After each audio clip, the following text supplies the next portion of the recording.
Barring any last-minute intervention by either the U.S. Supreme Court or Governor Henry McMaster, at 6 p.m. tonight, roughly a mile beyond these gates, the state of South Carolina will put to death Brad Sigmund by firing squad, the first ever firing squad execution in South Carolina's history. Brad Sigmund will also be the oldest inmate at the age of 67 ever put to death by the state of South Carolina.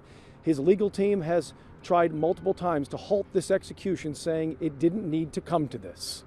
The state Supreme Court on Wednesday turning back condemned inmate Brad Sigmund's final appeal, clearing the way for Friday's execution. His legal team asking to delay his death so they could get a hearing to learn more information about the lethal injection drugs used by the state. They say Sigmund chose to die by firing squad because he couldn't get that information.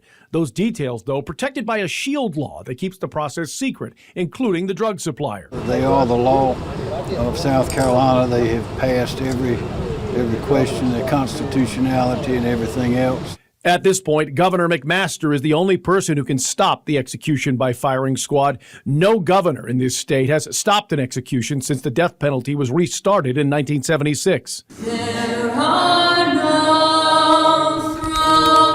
Still, that hasn't stopped anti-death penalty activists from rallying support for alternatives to capital punishment, hosting a prayer vigil Thursday night at a Columbia church, and again appealing to McMaster as they've done in the state's 3 previous executions in recent months.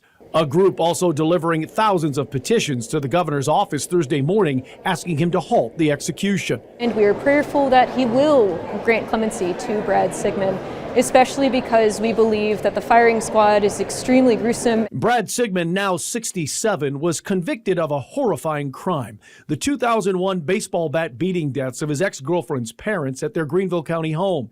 He then planned to kidnap the woman and commit a murder-suicide, but the ex-girlfriend escaped.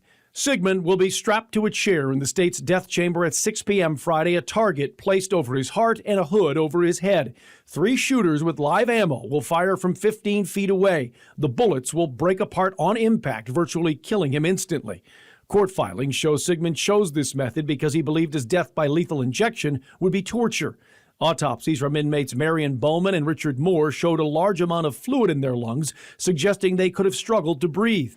However, lawyers for the state say fluid is often found in the lungs of people who die by lethal injection, and it has not been ruled cruel and unusual punishment. They promise you're going to get justice, you're going to get justice.